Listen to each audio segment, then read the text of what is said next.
ودي أسولف بإسهاب عن تحقيق الهلال للدوري ألا بعد ما أشوف اللعيبة محتفلين وفرحانين ونقفل هذا الدوري بتتويج اللي هي مباراة الطائي بإذن الله.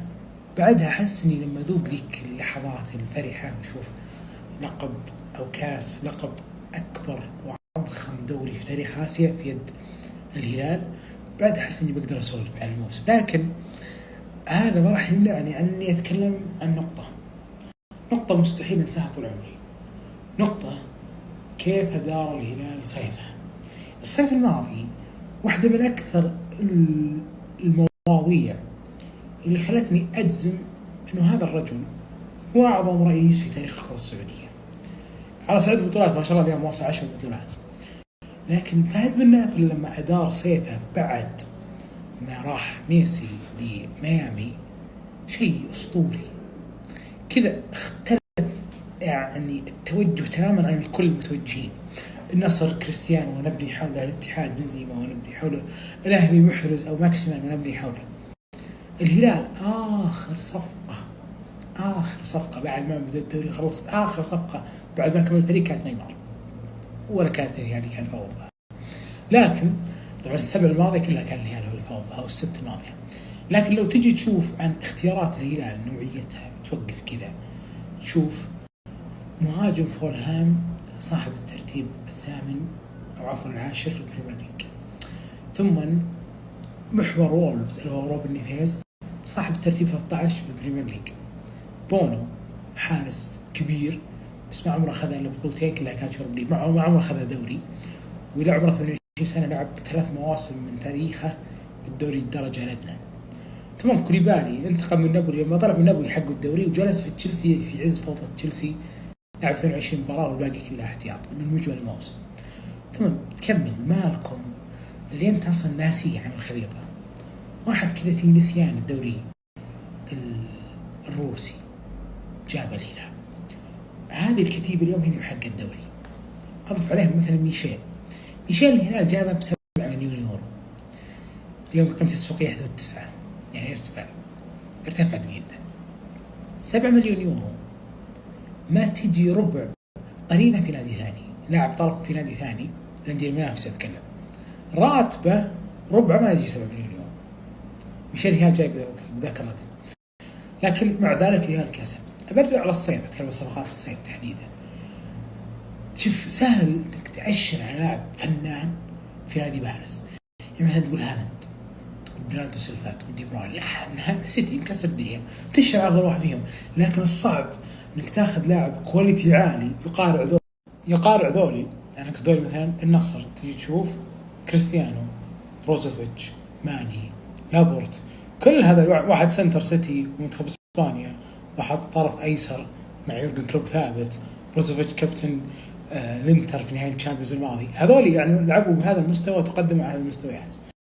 لكنك تاخذ نجوم من أندية متوسطة فأقل، حكم من فولهام آخر 6 مواسم لعب 3 منها في الشامبيونشيب، فولهام اللي هي جاب مهاجمة، الصعب انك تنقي منهم الواحد اللي كواليتي العالي فيجي ينافس اللي كان في نادي كبير وهو يستحق او يعتقد انه يستحق ان ياخذ الدوري، فيصير عنده الشغف متولد دائما ان ياخذ الدوري وينافس عليه. استهداف هذا النوعية من اللاعبين انه هي عنده 7 أجانب منهم 5 ما شموا دوري في حياتهم، ما هو شيء صدفة، وانهم على الاغلب تحت 30. تجي تشوف أندية ثانية كلهم اقل من ذلك. خليني بكشفك سر يمكن برضو يبالك. أندية الصندوق أقل متوسط رواتب ترى في الهلال، أندية الصندوق أقل متوسط رواتب في الهلال، خذها مني معلومة ما براي. لو استثنيت نيمار أعلى راتب في الهلال كوليبالي تقريبا 23 مليون يورو في السنة، ترى سفج ونيفيز ومترو أقل من ذلك. بالمقابل الهلال جلس مع مهاجم في الصيف الماضي على طاولة مفاوضات، وهذا المهاجم نطر رقم، قال أبى أشفر لأن ما ينفع هذه يقولها، قال أبي الرقم الفلاني. الرقم الفلاني ذا اللي هو قاله هذا المهاجم هو نفس الرقم اللي يأخذ الحين في نادية قبل مجد العقد الأخير، بس حط جنبه 0 بالضبط. هذا اللي صار. فلما الهلال قال الرقم هذا ما هو منطقي، قال الله أكبر، فلان يلعب في النادي الفلاني ماخذ اكثر من هذا الرقم ب5 مليون يورو، حط الرقم بالضبط، واليوم عمره متعدي 30، وانا اقرن فيه المفروض اني اخذ هذا الرقم اكثر، انا جايك بهذا العمر. الهلال جاب لعيبه برواتب يعني كل الانديه الصندوق زادت رواتب على اللي ياخذونها، يعني تقريبا متر ياخذ حدود العشرة في فولهام، اليوم ياخذ فيها اقل من 20 بكسور. نيفيز في 16 18 نفس الشيء. سافيتش لو تقارنهم بباقي الانديه الثانيه تدري ان الوضع مختلف تماما. فلما الهلال يحط هذا الراتب يوقع مع هذا اللاعب اللي ما عمره اخذ دوري، ويجي نهايه الدوري ياخذ بونصات على اللي قدم هذا الموسم، هذا حافز كبير. بينما لو هذا نجم في اخر عمره ومشبع بالفلوس صعب انك تحفزه. عشان كذا هذا الرجال لما دار سيفه ما كانت معاييره ابدا ابدا ابدا فنيه نفسيه بدنيه، كل هذا كوم، كل هذا في كوم. وريهان فهد بن نافل هذا الرجال كوم ثاني.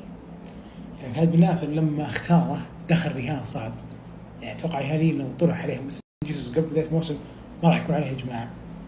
في وقت ما هم يسمعوا البوتيجي، كونساساو، ماركو سيلفا وغيرها من الاسماء. أضف على ذلك رهانه بعد ما صارت الازمه بعد شهرين انه لا يبقى ونبني عليه ويستمر معنا لنهايه الموسم، في وقت 90% من الناس كانت تقول لا. في الاخير ما كسب بس دوري، كسب منظومه. لما غير جلد الفريق فهو بنى على منظومه، حتى لو ما استمر جيسوس الموسم الجاي يكفي انك تجيب واحد نفس اسلوبه، لان الفريق مبني في واحد جاي هنا بنى.